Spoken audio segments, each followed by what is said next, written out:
Have you ever heard the saying, jack of all trades, master of none? Well, today we're going to debunk that and see how having a childlike mindset can actually help you when it comes to reaching your ultimate life goals. So sit back and get ready to dig deep on this episode of Brand Intentional with Friends.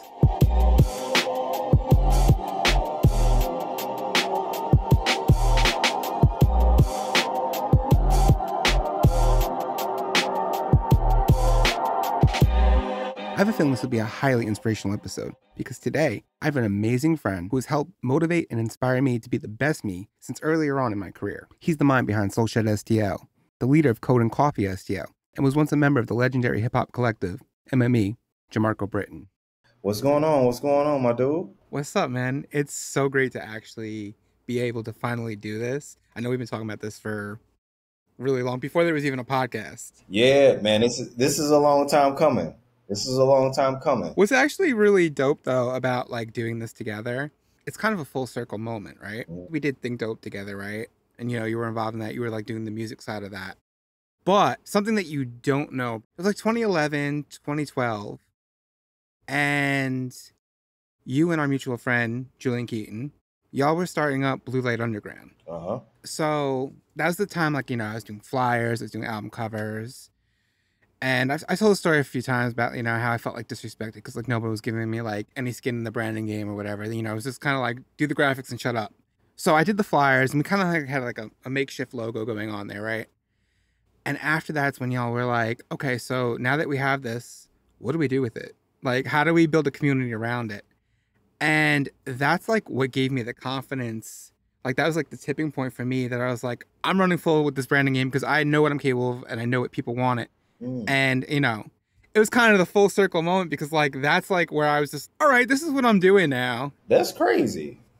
I didn't know that at all. But, you know, and we was talking about this on the phone the other day, but I'm going to do it. I'm going to say it right now again, bro. Got to give you your flowers. You've been a boss for a real long time, bro. I appreciate that. Thing, bro. You know what you're talking about. And you can communicate it in a way that I find the way to communicate with everybody so like it gets read across from different scenarios. Yeah, man. You taking me back. As soon as you said Think Dope, I'm just like, I'm sitting here like, ooh, because it's taking me to another place. You know what I'm saying? I remember those days. I remember where I was. I remember sitting down writing articles for Think Dope. And that was the first opportunity that I've ever had to be a writer for someone. And so you giving me that opportunity, you know, that's why the story is so funny, was also a step and a pivot for me owning, you know what I'm saying? You know, one of my gifts and something I've been passionate about for a long time. That's actually dope because I didn't know that. So it's like, here it is, like we're in each other's journey this whole way, you know, it's been like over 10 years now. Yeah. And, you know, it's not like we talk every day or even every week, you know what I mean? But when we do, like, when you look at, like, the crucial moments in our different journeys, like, it was like, we still were involved somehow, you know? Yeah. I mean, even, like, A3C, right? When we were down in Atlanta, I was sponsoring the showcase that Julian did. And so I was there with my boy, and I didn't know you sponsored the showcase. Yeah. I sponsored the showcase for Julian. So MME, you were part of the legendary group MME. Uh-huh. And, you know, you were singing, Headcrack was there, right? Bodega Brothers. Mm-hmm. I don't remember anybody else on the card, to be honest with you, because, you know, between the two of y'all, you just like took it over. But I mean, it was a great time. And man, that's crazy. I didn't know you sponsored, bro. I thought you were just coming down to kick it. No, man. I mean, I did the flyer and I did a little bit of marketing for it. You know, I'm just not surprised. I'm not surprised, bro. Speaking of MME, so you're part of this legendary St. Louis collective. Yeah. I know that's later on in your music journey, but like, how did that transform everything else for you? Where was that stepping stone for you? So I got into MME end of junior year of high school. I met Mastermind. He was friends with an artist named Mir. Me and Mir went to high school together. And so we were kicking it, and I found out, you know, that Mir rapped. He did music with this dude named Moham Tracks. He was leaning more so towards in that like that producer, dominant stage. And then he later on became Mastermind. But we had all started linking up. I'm like, well, shoot, you rap, bro. I sing. Let's do some music. That was, a big first collaborating and doing music, with folks. And we started performing. We had our first performance at this place called the Baden Taste. Baden's an area here in North St. Louis. And so, we had the performance and we killed it. And I knew after that day, I'm like, bro, we are in this. Now I just got on this stage and I was singing and we was killing. Oh man, it was such a confidence booster. And that entire journey with MME was a confidence booster. Like, oh snap, I can really do this. I'm really good at this music stuff. Yeah, you definitely are. I came in, I've been singing all my life. I got around some rappers and then started writing raps. I'm like, oh snap, I think I can rap a little bit too. Getting into it, just trying a bunch of different stuff, man. We would travel in the country and just having fun. We were boys and just kicking it, making great music, man. Yeah, it really, for the first time, like really showed me like, dude, you got something in you. You know what I'm saying? And it allowed me to start believing in myself a lot more than what I, doing previous to that. Was that like your first jump into music, like with MME? Like before that, like were you like recording anything or doing like live performances before that? So outside of church, which I didn't really, I didn't really sing too much in church. So I didn't get that full complete training like a bunch of folks, have. Mm-hmm. But in 2006, I took this job at this place called Club Chips. And it's a nonprofit that they hire these teen leaders to get taught healthcare information by medical professionals. And then we take that info and we turn it into plays. And so we would go out into the community after we got this information. We had a play that was about HIV/AIDS. Mm-hmm. So we got that information, spun it up in a creative way, and would go out and perform these theatrical presentations. So we were performing music, singing, doing some acting, some theater. And that was my first, step into that world of like doing that on a regular basis and out in public. Uh-huh. That was definitely a big step forward, but it wasn't the same as stepping out into MME and I'm like fully in control of my artistic contribution to what's going on. That's pretty dope. And so where did your creative roots come from? Man, that came from my grandpa. My grandpa collects a lot of music. And when I was a little kid, he would have his record player. He had this, about 6 foot big chess player. And he would play records on it and playing folks like the Delphonics, the Stylistics, James Brown, or James Cleveland, from, the blues, gospel, R&B, country. He had all of that stuff. And so I'm just hearing the music. I'm hearing it. I'm like, oh, that's kind of smooth. So I started trying to replicate some of the music that I was hearing, from his record player. And oddly enough, I didn't listen to, so that's like 60s, 70s, 50s music. I didn't listen to anything like modern until I got into high school. Okay. So yeah, like I was in R&B, old school. I was in that mode. That shows in like your own music. People don't sing like that anymore. It's all either auto-tuned or, you have to follow the sequence because that's what makes hits. And they don't sing like that anymore, bro. No, I can't even say that because I was going to say, maybe there's just a disconnect, because I'm not in the generation that this music is intended for. But I wasn't in the generation that my grandfather's music was intended for. And so I still connect to that. So it's like something's missing, man. It goes back to, right? They're trying to make the music for the money and not because they love making the music. Like back in the day, like, the 60s, the 70s, even the 50s, they didn't make millions of dollars off of music. They didn't get rich off of music. It was actually kind of more so something that you worked for and you did on the side because, you love to do it. It's kind of like, that singer who's up in the restaurant singing while you're having your dinner. It's kind of that love. Like they're getting paid peanuts, but They're doing it because they actually love to do it and love to make people happy and love to sing.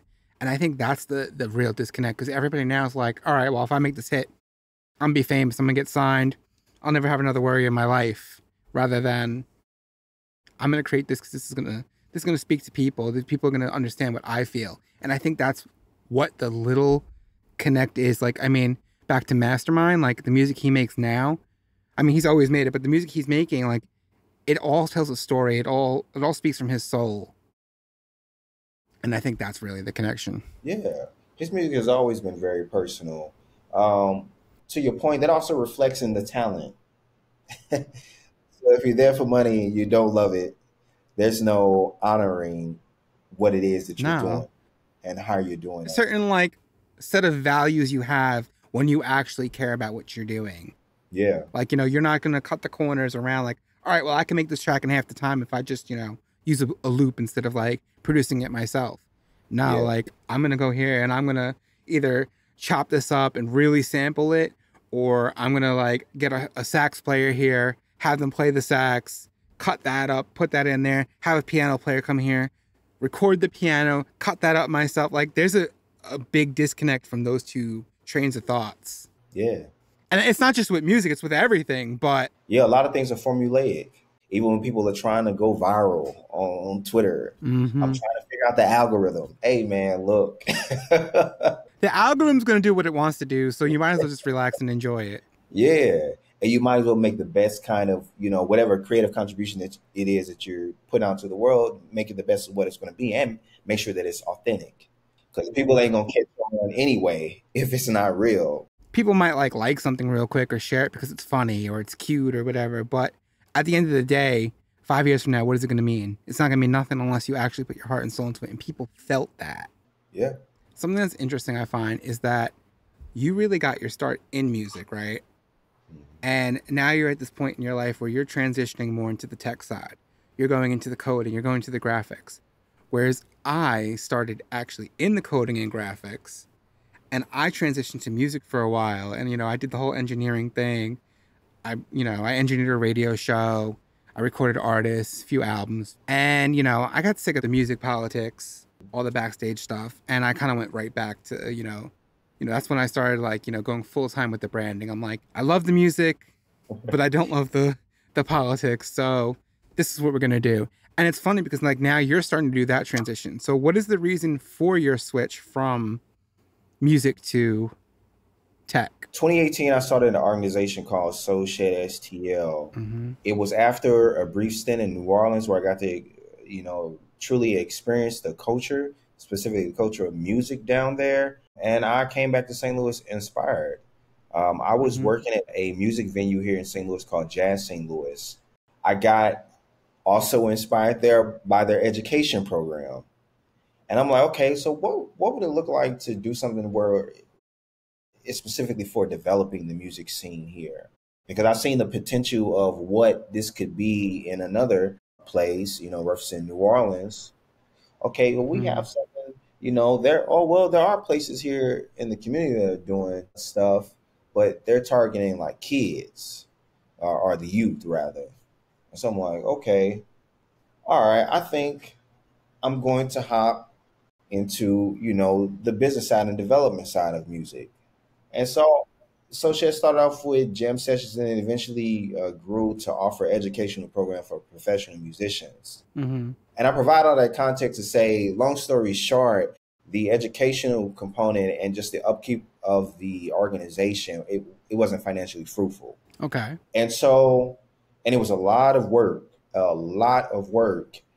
And after the pandemic and then, trying to keep the organization afloat on my own dime, I decided to take a break.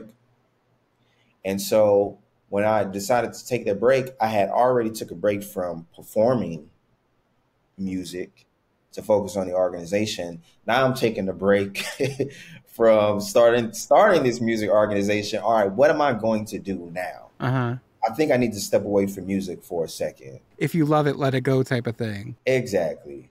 And so I'm like, okay, let me do something else. And then let me get my paper up too. You know, Yeah, so then you could do the thing you love without having to worry about where your next meal is coming from. exactly, bro. It's a totally different mindset that you can have where you can focus on things in a different kind of way. And so my girlfriend at the time, she was going through LaunchCode here in St. Louis. And so she was like, why don't you try applying, for this? Have you tried, doing this? You already do some graphic design and you've made some, I had made some websites on Squarespace and WordPress. So she was like, Mm-hmm. you can go even deeper into that. You know what I'm saying? Why don't you try, being a web developer? So I'm like, okay, cool. I'll try it out. At this point, I'm just like, I'm trying to figure out what's the next best move. So I tried it out, got into it. I applied for LaunchCode, didn't get in, but applied for this other program with Udacity that was specifically for Okay. front end.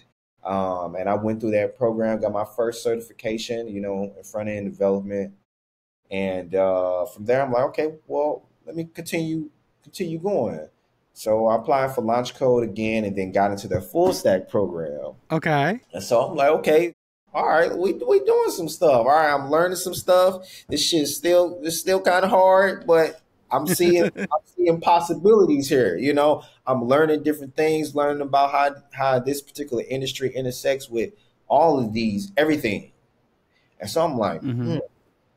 okay, let me let me continue digging in this because this is pretty interesting. You know, Even though I had started off initially thinking about money, Mm-hmm. once I actually got into it, it's like, oh, it's not really just like money. It's opportunity, Definitely. and where opportunity comes money. But there's so much opportunity that it's like, damn, okay, I got to get it and look around. So since then, I've now become a manager of a LaunchCode program. So the program that I graduated from, I am now managing. That's dope. It's the level up. Yeah, I was like, okay, let's get into it. So now I'm helping other people, work their way into the tech industry while I'm still also developing, my technical skills. There Mm-hmm. there are things that I want to build, businesses that I want to start now that I have this new insight and these new skills that I'm developing. So I'm like, all right, it's cool. And, I can intersect this with music. It's another tool in your shed that you can actually utilize to do the other things that you love. Yeah. And I mean, that's something that goes back to because, listen, coding is not something that a lot of people love to do, right? Like, I've done it since a young age. So, when I learned HTML, I learned CSS, then I got into PHP and JavaScript and all that. For me as a kid, that was challenging. That was fun. I was bored. I didn't have a great childhood all the time. My dad left, didn't get along in school. So I looked for an outlet, right? So the outlet I found was coding and creating graphics. And I fell in love with that because it was just so challenging. It kept my mind busy. I'm an overthinker. So doing something like that, it gave me the chance to overthink about, okay, well, how do I complete this? How do I correct this? How can I make it so it's to standards? Or how can I make this do that? And it became a challenge to me. And, that's when I got into my first MySpace business. And as that kept going and going and going, I got bored with it. You know what I mean? It's only so much you could do with that, right? It came to the point that that's when I jumped to music initially because I was bored with the MySpace thing and I was bored with coding and I didn't know what the next evolution from there was. And I love music, right? And I already had it where I was like, working in music and coding, but the coding part got boring. So I jumped to the music. And I came back to coding and I mixed something else that I love, which was, strategy. It wasn't about just building something anymore. It was about the challenge of building something that people actually navigate. People can browse easily. People can take action based on subconsciousness. And that's where it comes back to like, you have to love it because if you don't love it, you're going to get bored and go away. Exactly. What is something you find fun in coding? Because I know there has to be something that had you keep going because it's too hard. It is super hard. And what I love about it is that you can write something and then instantly produce something. So I definitely love the front end aspect of it more. I agree. And then now more so learning like the back end things, man, just really making things work all together. It helps me for like my mind just to consider all things in other aspects of my life and how things, work together. And so that's the benefit that I get out of it. The same way you think about strategy, it helps mold my mind, to think a different kind of way. Yeah, it's like a facilitator for you. Yeah. I tend to get ideas if I'm working on a problem and something is challenging and I figure it out. Mm-hmm. It usually sparks an idea of how I can solve another problem. And you become addicted to that feeling when you solve people's problems or you solve your own problems, and then you can realize how you can solve someone else's problems. You become so addicted to that. Real talk, man. Problem solving is the thing. Is the thing. I had to realize that about myself. I go into places and I interact with people, especially coming into jobs. The first thing I'm looking for is what's not working. How can we get it to work? That's how we do it in branding. When you bring me in, it's not just like, all right, well, this is what's working, so do this. It's like, okay, what's not working for you? Where's the disconnect? Is it because people don't want to trust you? Is it because people see something you post and they're like, maybe not? Mm-hmm. Is it because, they see your graphics and they're like instantly put off because they think like, okay, well, if they're not going to invest in themselves, I'm not going to give them any of my money. Especially when the thing that blows my mind the most is you have these coaches, right, that are trying to sell $3,000-$4,000 programs. And then they're using like a half-broken Squarespace website that doesn't work. And every link you click goes to like either a 404 page or it's got like these janky looking buttons. It's a vibe killer. And so that's what we do. We see the problems and then we work it backwards. I think for a lot of people who find themselves trying to start businesses, some of their earlier mistakes is that they try to do it all themselves. Mm-hmm. Without a doubt. If writing isn't your strong suit or whatever isn't your strong suit, find somebody. Oh no, better yet, ask somebody to help you with this. I've learned, the quicker you can ask somebody to help you solve a problem that you yourself either don't have the time to, don't have the capabilities to, the better. No, 100%. It's funny. I was talking to Julian about this a few months ago. It's like when we're younger, right? And we're starting something beautiful and we're starting something new. Like we take the hard road purposely so that we could say, hey, we did this. We went through this. We did that. And it's like, you don't have to do that. It's counterintuitive because like people don't give a crap at the end of the day. They care about what the end result was. Mm-hmm. It would have been so much less months of my own life that I spent doing something else that nobody gives a fuck about at the end of the day. Yeah. That's kind of like what we do. We start a business and we're like, all right, well, now I got to copyright the website. I got to create the website. I got to create graphics. I got to create branding. I have to go get a camera so I can take photos of my product. I got to go get shipping labels. I got to get boxes. I got to sign up for UPS so, I can mail them out. I got to get a P.O. box now. It's just so many things. Like you can't do everything. You got to hire somebody to help you. And if not hire, don't be afraid to just ask somebody. Ask somebody, collab with somebody. If you can provide value for someone and you don't have the means to pay them, what they deserve or what they may not even know that they deserve yet. Mm-hmm. Having those trade agreements and those collaborations, you can then really figure out, okay, this is the kind of value that I should place on this work because I'm now getting a chance to like test this out within this particular experience. We both still kind of trying to figure out what we do. Okay, well, this is what we produce when we work together. All right, well, how much time did I put into this? I put this much amount of time in this. You work backwards from it again. Yeah, you know what I'm saying? And I think there's definitely a balance in there, right? Because like, I'm a big advocate for not doing work for free. Mm-hmm. Whenever somebody does something for free, even if you're just starting out, you're learning. When you do your service for free, it devalues your service and it devalues everybody else's efforts. Mm-hmm. But bartering is not for free. Say that you're getting started in graphics and somebody wants you to create their social templates.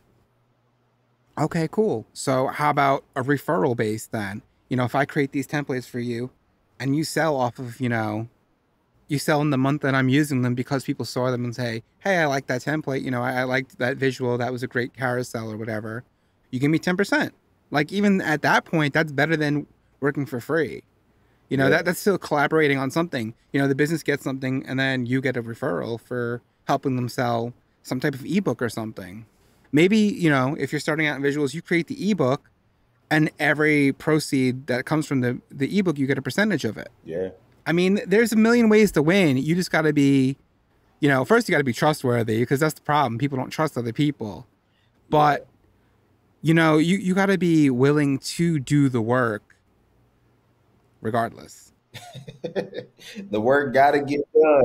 Has to get done. One of my dad's all time sayings. I love it. He says you got to handle your business, or your business gonna handle you. If you feel like you're slacking on something, I'm sure you hear that playing in your head over and over and over. Yes, I do. He used to say it so much when we was kids, and he would like lecture us. He still do. He still pop.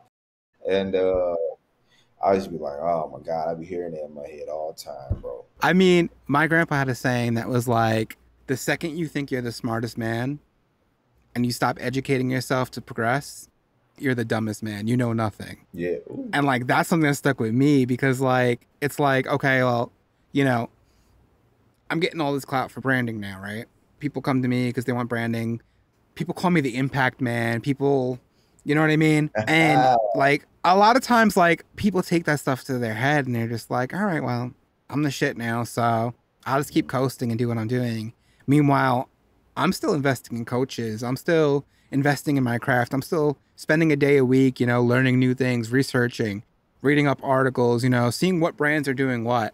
And that's just something that stuck in my head, because it's like, okay, well, if I act like I'm the shit, and I'm just going to lose it, and someone's going to pass me by, because they're not afraid to approach things with an open mind, or afraid to approach things, with that childlike mindset that we were talking about. Because it's like something I really admire from you too. Like, you just go into things and like, you just screw it. Let's see where it goes. I've always been getting into different things. And so when people are like, man, you're doing a lot of stuff, it always kind of felt like you're not focused. That's how it was received. But the way that I think about it today, I'm constantly learning.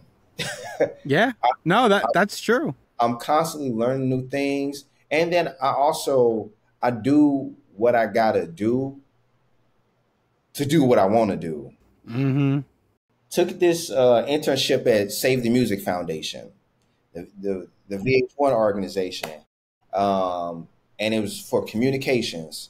I'm like, okay, I'm finna come in here and do this, make these connections.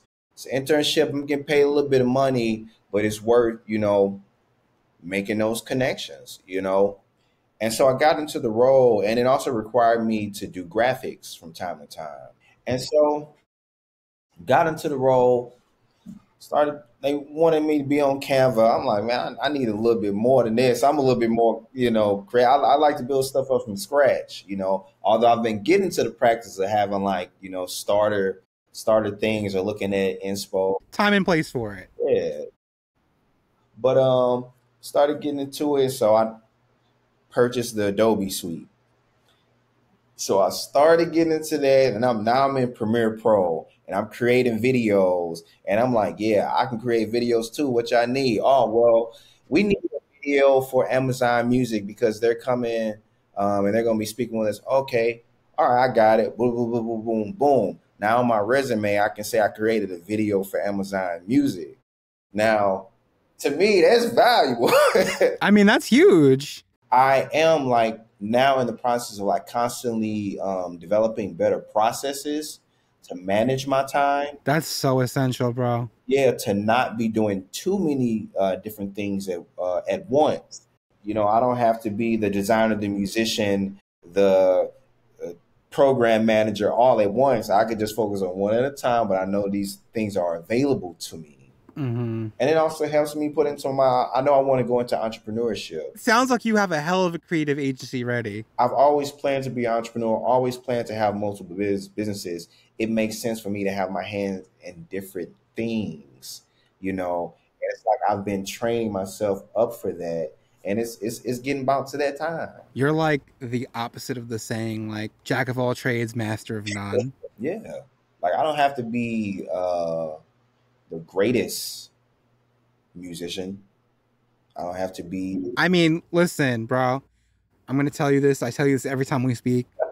You are hands down one of the best vocalists I've ever heard in my entire life. Oh, bro. That's no exaggeration. Like, your voice is, like I said earlier, you have like that old soul to your voice. I appreciate that, and I thank you for that. I thank you for that.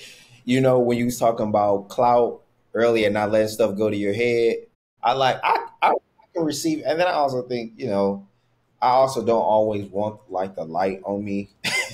Oh no, of course, I get that. I 100% get that. Yeah, because you know I'm used to playing it in the back, you know.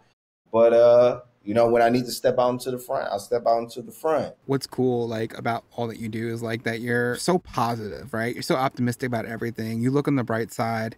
And I mean, obviously, life happens. I know you're probably going through a lot of shit, but it never shows when it comes to you. Like, you're always on 100, happy, spreading love, spreading cheer.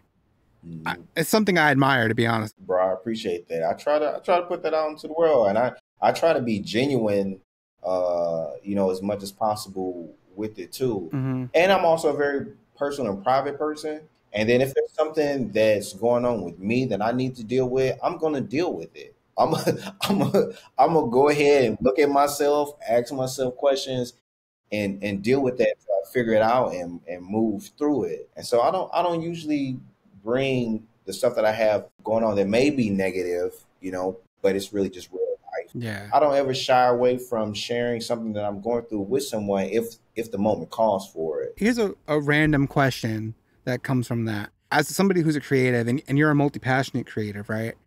Do you talk to like a therapist or anything, or like a support group or something like that to help you? Because things get overwhelming, you know what I mean? I haven't talked to a therapist, although I've sought one, you know, but I just never completed that process. Okay. When the time comes for that and try that out, I'm gonna do that.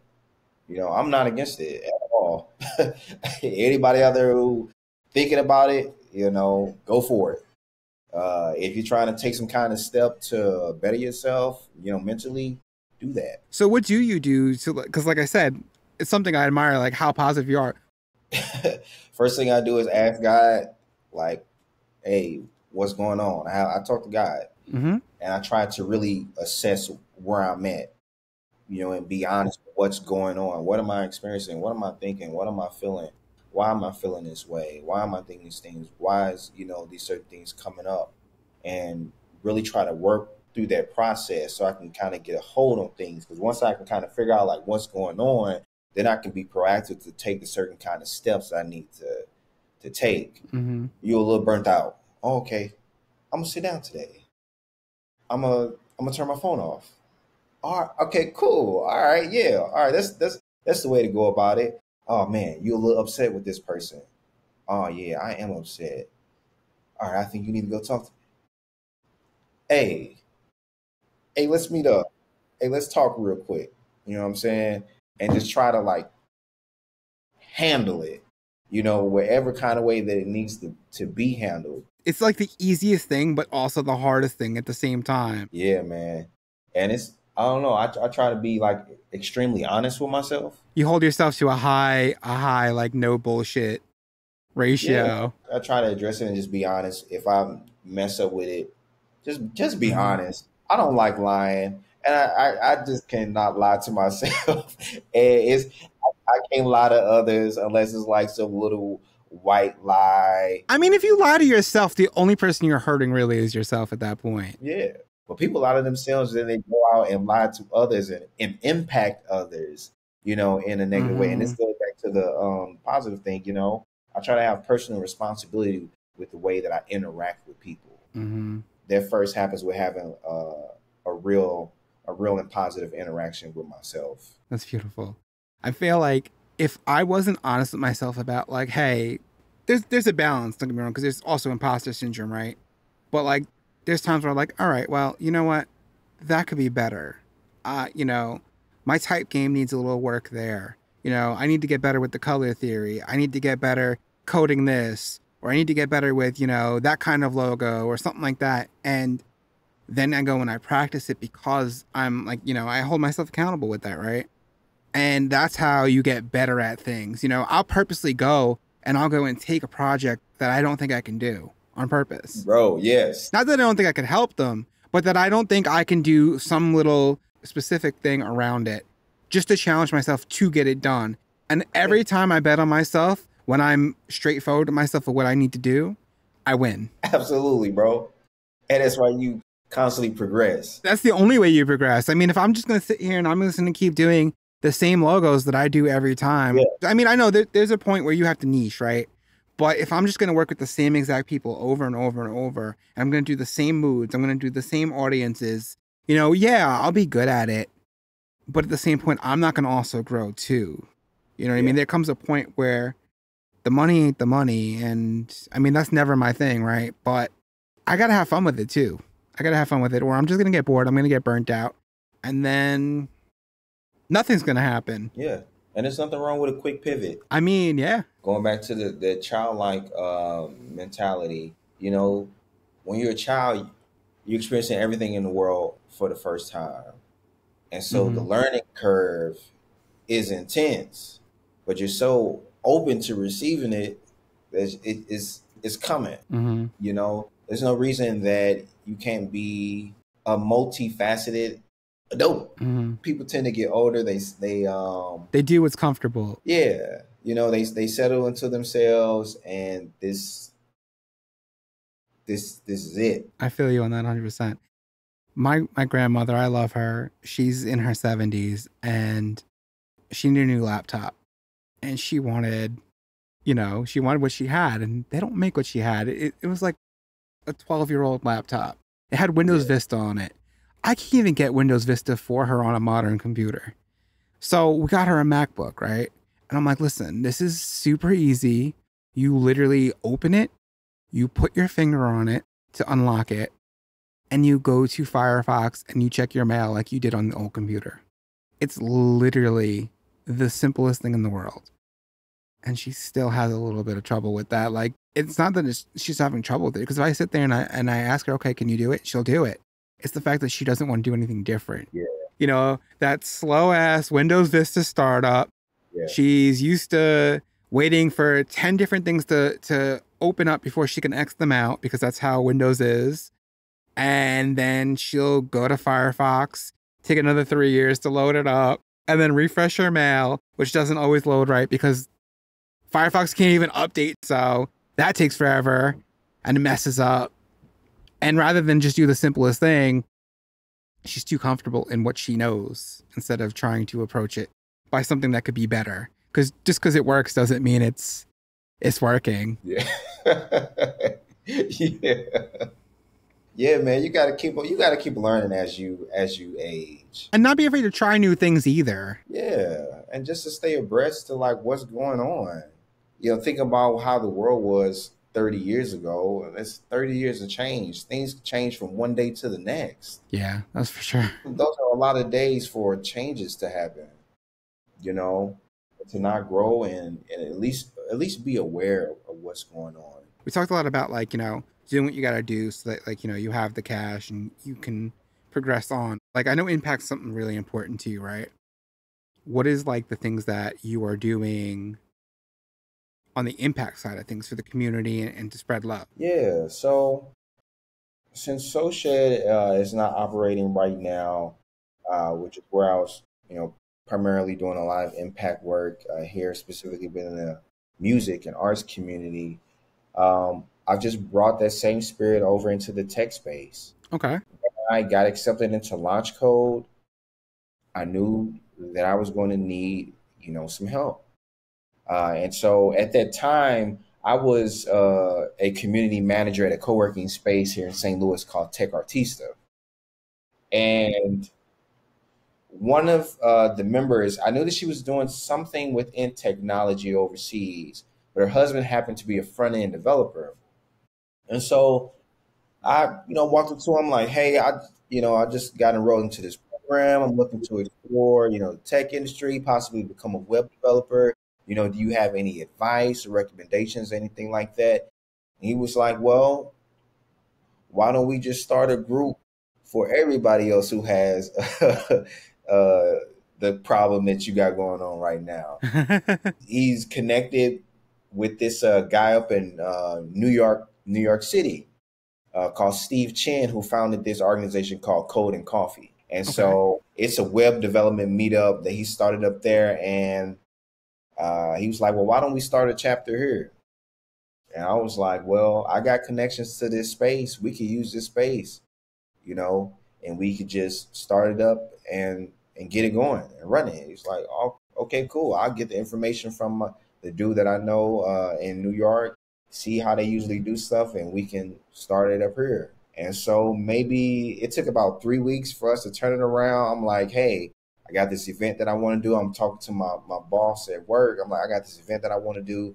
I think it'd be a benefit to professionals that you have here, because they have business professionals and students. The co-working space is right in the middle of one of Washington University's apartment spaces for their students. And Washington University is a very big school. It's a big deal. Yeah. And so I'm like, I think this would be a benefit to the space, to the community, attract some web developer talent here to the space, get people all in the mix. And so they're like, we agree. All right. So we got it started up in like 3 weeks and started doing meetups. And people just started coming. They just started coming. They kept coming and they haven't stopped coming. And it's turned into one of the bigger tech meetups here in the city, and getting a great chance to, one, allow people to come together and meet other folks who are doing similar things to them. Mm-hmm. There are more people like me who's looking for a community of folks to like lean on. Hey, I got this project that I'm working on. Can anybody help me with this? Hey, I'm going through this class. Does anybody have any, advice on how to track time? Every time that the browser loads up, I need it to be this current time that is still working. Can somebody help me figure out this is a problem that I was trying to figure out? And people were trying to explain this concept to me, bro, for 2.5 hours. Oh God. I mean, this is at the early stages of me, doing this stuff. Yeah. But the fact that they were there to help and they were dedicated to helping me in that kind of way, that was happening not only with me, but everybody else that's in the space. Yeah. And so now I know, okay, people are benefiting from this. People like coming here. Like, we got food and we're in this nice space. And I know people like that we got pizza every time.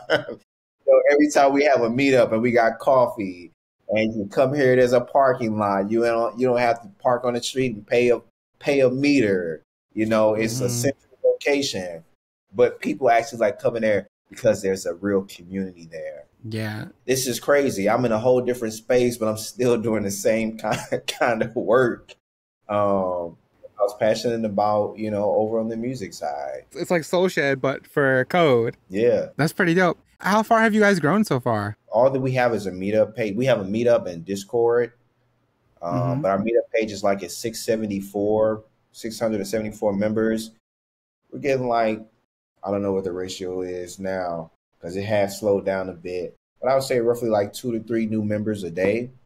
And then we're averaging like 45 to 50 people at each meetup. Wow, that's great. Especially because you got to consider, though, like this is local. This isn't like an online thing where anybody's going to just join because they want to learn to code. It's literally local people in St. Louis within the vicinity of there that they don't have to go really far. I had no expectations, really. Just to be quite honest, I had no expectations when starting this up other than I need some help. Hopefully this helps other people, but I know I need some help. I got this space. I'm going to open it up. If you know some other folks who want to come and meet, we have this opportunity here. and then it just happened to just grow really fast. It's not something that you're doing for profit either. It's something that you're literally doing because you want to have that community around you that you wanted, and like also help those other people who are in the early stages of their career. Yeah. Yeah. And so you guys are fully like, what are you, sponsors or donations or? So we have a my previous employer, Tech Artista, is our space sponsor. Okay. And then the co-organizer, he used to work for a consulting company that sponsors all of our food and drinks and all of that. Oh, that's so dope. And, we're working on getting a few more sponsors to cover some more things. We got a pretty big company that possibly is about to come on and sponsor. And so I can't say too much, but I really hope it comes through. I hope it's substantial, and then we can get into doing some more things in the meetup that I think would really benefit the tech STL community as a whole. Yeah, no, that's so dope. Yeah, we're focused on web developers, and so it's like a bunch of us there where we can have a larger impact on the greater community. It's really such a niche like audience. Like you're targeting St. Louis full stack developers within like, you know, a certain range of radius because people aren't going to travel 2 hours to come to a meetup, and you're growing that fast in less than a year. That's amazing. And you're doing it without a dime out of your pocket because you're working with sponsors and, you know, you're having community come and support the community. And that is the part that's like so dope to have come together. Yeah. And people offer, hey, I can do this. Should we do this? You know, it's getting to the point now where people are like, I want to contribute because I love being here. And I'm like, oh, I didn't think of none of that, but if y'all want to take that on, I mean, go for it. You know, it's so dope because like when I was learning to code, I was like 13. So like, one, I was a kid, but two, like it was back before there was really forums. There was AOL chat rooms was like the only thing. So like you had to go find like some random website that had like a whole stack of codes. Like this is before like Reddit. This is before any of the forums that you could just pull code off of. Like you actually had to like experiment and hope to find like some snippet website with some little snippets to help you. Like there was no knowledge bases. There was no nothing. Yeah. And you know, again, I was a kid. My mom wasn't letting me in like random ass chat rooms where I can get, you know, abducted at the time. I mean, now we hop in Ubers, but back then you couldn't just go into a random chat room without worrying. Yeah. I wish I had something like that when I was a kid. I mean, now they put like, you know, youth coding things in schools and everything, and that's dope to see. But like, I'm proud of you, man. I'm proud of you, like the progression of where you're coming with that. I appreciate it, bro. I appreciate it, man. It's definitely been a benefit, and I can solidly say that the developer community has been the most supportive community that I've ever been a part of. The people who inhabit that space, they have a true passion, but everybody loves trying to help solve a problem and figure it out. And everybody has their input. Everybody has input. It's so funny, bro. It is hilarious. But everybody's honestly trying to help. A cool thing that you pick from coding is that like there's 100 ways to solve one problem. There's 10 different ways to code something, 10 different like methodologies you can use around coding something. You can do the same thing like 100 different ways. I think it's like a metaphor for life, right? Man, yeah. So, you know, for me, intentionality is a big part of like everything that I do, right? You know, I teach people how to brand intentionally.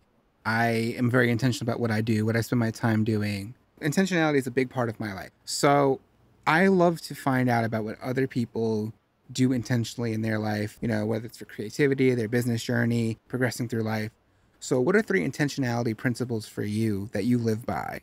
I am very intentional about making sure that I present the truth, you know, and the things that I create and the things that I, you know, involve myself in and how I show up, you know, within those particular spaces. And being clear where I have boundaries as a creative. Okay. it's been a thing as of late. People asking me, "Hey, man, I got this song that I want you to get on. I know you ain't been doing nothing.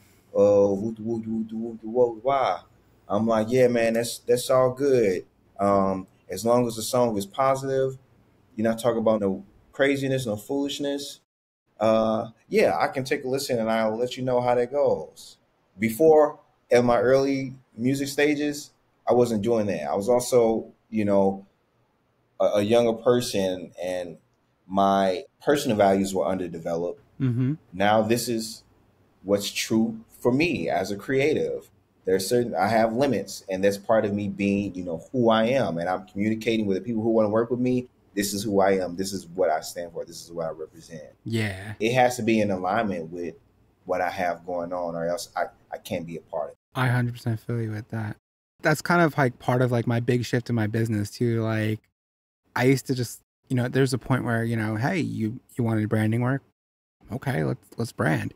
And it got to the point where like not only was I not loving like the type of things they were doing, but a lot of them were like kind of like shady with it, right? Like it was like very click funnel-esque, very like I just want the sales. I don't really care what I'm putting out. I don't care about the quality of the product. And so like that's why I made that change to people who are making an impact, people who are change makers, trailblazers, those type of people. Because like I don't want to work with just anybody. I don't want to work with people who aren't trying to put something positive into the world. Kind of like the same thing. Like you're not trying to put out a bad message. I don't want to influence people to do bad things. I don't want people to suck their money into something and not be able to progress where they need to progress. You know what that's called? Integrity. But the second one would have to be a perpetual student. For me, I feel like the different things that I've been involved in, they don't stray too far away from one another. There's overlap, definitely. Yeah, there's overlap, and I think there's something to be said there if you're doing multiple things in a certain kind of similar wheelhouse. But be a perpetual student, always be open to learning something new, and all of the different things that I learned, they contribute to whatever that I'm primarily focusing on. I was a carpenter for I remember that too. Yeah, a carpenter for some years, some change. So I've built some houses, but going through that process of building houses, it's going back to like the program thing where it reshaped my mind. Building houses reshaped my mind, and for the first time, really made me think about foundation and the importance of that, and like developing things from the ground up and levels. Like the steps that you got to take to do something the right way, or everything else crumbles down. And that's exactly how it is. When I realized that houses are sitting on a foundation, and then you lay your plates around that the house is going to sit on, typically all four sides, and then all of the studs are going up, and they're spaced a certain kind of way so they're all dispensing different amounts of pressure. They have a specific kind of task. Okay, well, this is how things kind of go, Oh, you got to sit, or this is the baseline. Okay, this is what's around this. All right, this is what branches off from this. Then we got a roof made of all these different trusses that's holding up this oddly shaped thing here, and these things are doing what they need to do, go across that, and it's capping off. This is the pinnacle of what this house is up here at the top. This is the pinnacle of what this particular idea or product is, and it's the overview of everything else that's beneath it. Okay, well, this is why it's important to have a vision, a purpose. Imagine just showing up to work one day as a carpenter and say, all right, we're going to build a house. Grab that piece of wood. Let's just throw it up there. That's what a lot of people do with everything else. They don't understand there's layers to this. There's levels to this. There's a time to progress in the right way that you have to do things, or everything else is for nothing. It really is, man. It really is. And the third thing, and this is something that I've had to learn, is to be gracious with yourself. Because I hold myself to a very high standard. I think that's a creative thing, really, like a true creative thing. I think you're so hard on yourself, and you pick apart everything that you do and say, nah, this could be better. Yeah. And then especially when, you also like to produce a certain kind of result, or like constantly produce results. And being a creative, sometimes the process is just 2 strokes on the canvas. That's all I needed to get out at that time. I don't need to do nothing else with this. I don't have to be forcefully inspired. I don't have to do nothing. This is what I have at this moment. And then in the same kind of way, if you were actually trying to achieve something, a full picture, and it doesn't come out quite looking the way that you thought it did, that's what you had at that moment. That's where you're at. You gave it all. Be gracious with it. If you see something deeper in there, then that's where you commit the time to continue to grow and get yourself in a position to actually produce that vision that you have in your mind. But you gotta be gracious with yourself, or you're gonna be fighting yourself the whole journey. You